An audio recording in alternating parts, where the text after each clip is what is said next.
So welcome back, looking at beauty retouching.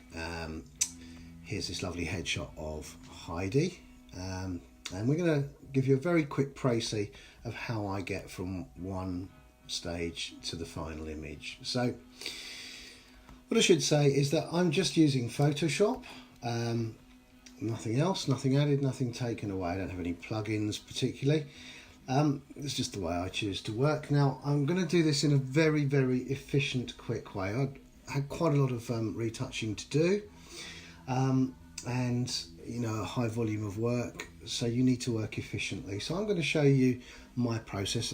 Everybody has their own way of doing things in Photoshop, and there are millions and millions of different ways of getting to the end result, and lots of plugins you can buy too, but this is a way I've devised that works quite well with skin on males and females. With women we tend to go a little bit further with the retouching process. So stage one, it's basically a three-part process for me, so I'm going to try and keep it quick. The first thing I'm going to do is I'm going to get rid of anything that isn't Heidi. It's stuff that comes and goes, little blemishes, little spots, and you can see here, I'm just going to zoom in a little bit there, and you can see I've got a stray hair here as well, so I'm just going to remove that very, very quickly. I'd obviously take a little bit more care with the process if I was doing this for real, but I'm just going to do this as a quick here's how I get through the day process. And the other thing I might want to do subjectively is get rid of some of the shine there from the light. Okay, so at this point I'm getting rid of blotches, marks, zits, that kind of thing. So anything that might be a little bit. Oh, there's another hair there. There we go. So it's a relatively quick process with the automated tool. There's a little spot there. I'll get that one. It's a relatively quick process with Photoshop with the automated tools available to you. So bags under the eyes. Yeah, well, we're going to probably look at those. What I tend to do is I will take a loose selection. I will make a new layer. Again, I'll probably work with an automated retouching tool and just ask Photoshop to kind of get rid of some of those lines there. I'm doing it very roughly. I'm not too worried at this stage. What's that hair? Another hair there. I'm not too worried at this stage because I'm not going to leave this at 100%. I'll show you what I mean in a second. Again, I'm trying to be efficient and quick here. So, okay, so there we go. Just taken a little bit away. It looks a little bit patchy there, but because it's on a different layer, I'm just going to reduce the opacity. So you can see a before and after there. There's a little dark patch under the right eye, but I might address that later. But there we go. We'll give that about 60-70%, and then we'll flatten the layer. Okay, so once again, we want to smooth the skin out.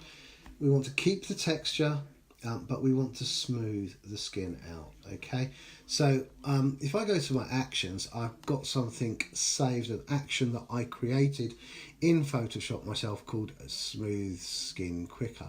Now if I run that little action, I'm not going to go into too much detail, but it's basically a filter that applies Gaussian blur, high pass, etc, and you can find out how to create these sort of things with a little bit of research. It's quite straightforward. And then I will take a brush and make sure I'm applying at 100%, and I will apply this effect, this Smooth Skin Quicker. Now I'm going to do it very, very roughly. I'm even going to go over bits that I don't actually want it on. Okay, and you can see Heidi slowly turning into a porcelain doll. Okay, obviously absolutely completely over the top, Let's do a little bit on the chest there as well. Maybe we'll use that, maybe we won't. Okay, and you can see it looks absolutely ridiculous. However, the thing with beauty retouching, very, very simply, is it's like makeup. You draw the eye to the areas that are of interest to you and that you want people to look at. And very, very simply, by reversing the brush, because we're in a mask, a layer mask, okay, by coming back, and again I'm going to do this very roughly, I now take the mask away from the areas that I need to be sharp, okay, so around the hair, around the jawline, around this line here and the edge here, just very, very quickly, probably along the jawline here, I need that to be sharp.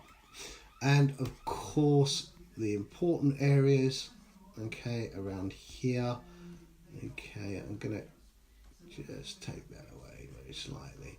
Okay, so obviously the mouth needs to be really, really sharp, as do the eyes, okay, and the makeup around the eyes. Put a lot of effort into the makeup around the eyes there. So, you know, they're beautifully made up by the makeup artist, and I want that to show. Okay, don't mind these wrinkles and things here, that's not a problem at all. You can see now, if I come out, if I just zoom out very, very quickly, okay, so she does still look a little bit too porcelainy, too soft across the skin there. So it needs to be judged, and again, this is where it's completely subjective, but because it's on a layer, let me just zoom in a little bit so you can see the effect better. By changing the opacity, I can go from no smoothing to 100% smoothing. No smoothing, 100%. No smoothing, 100%. So, with ladies, as I said, we tend to apply a little bit more smoothing than we would do with men, and 99% of the time, around about 70% seems to give a desired effect, where you can still see the detail, the pores, the crow's feet, the lines, the natural parts of Heidi that we all want to see, but the skin is smooth and we've got rid of all of those blemishes. So I'm pretty happy with that at around 70%. I'm going to stay with it around 70%. I think that's fine. Come back out, there we go. Now, what I might do there is then do a little bit of local dodging and burning. It's pretty good exposure wise, but the eyes, let's just have a look at the eyes now. If you look into Heidi's eye there, it is a little bit bloodshot. Maybe she had a few too many gin and tonics the night before, who knows. So I'm just going to go to a dodge tool, just like we would in a good old dark room, and I'm just going to set my brush to lighten the mid-tone slightly, and I'm just going to lighten her eyes there. Okay, and that would help if I'm working on the right layer. That's of course something everybody does all of the time if you work in Photoshop. Now you can also see that there's a little bit of red in the corner of her eye there, even though I've lightened it up. So actually what I'm going to do is I'm going to sample that red there, and I'm going to very, very quickly just come into the sponge tool, and that will just, on a desaturate, that will take away some of that red in the eye there. Let's just look at the teeth. Again, using that dodge tool, I might just lighten the teeth up very, very slightly. Okay, don't want to go too far. And again, that's not too bad. Now, if I had a little bit more time, I would do a little bit more work in the eye there, if this was for real. You can still see that little bit of bloodshotting in there, so I would probably just work in here with the clone stamp tool. I'll just do it very quickly there with an automated. There we go, that's a little bit better. Again, if you're looking at that now, I'm going to go in at 100%. There we are. Still see texture, still see lines, still see makeup, see nice sharp eyes, nice sharp mouth, and do you know what? It's not a million miles away. I would still just play with the contrast on there a little bit with curves, but now I'm dicking about with it and I'm being far too picky. So that's not far off. Let's go back to the original finished image there, and there we are. Not a million miles away. Looks like I've done a tiny bit more work around here, but there you are. You get the idea. And that is how I would do a very, very quick retouch on a face. It works on men and on women, and it's just subjective how much you apply it, how far you go. I'm sure you'll all have your own opinions, and I'll be interested to hear that too. But there we are. That's all from me. Have fun, take care, and happy shooting. Cheers, everybody.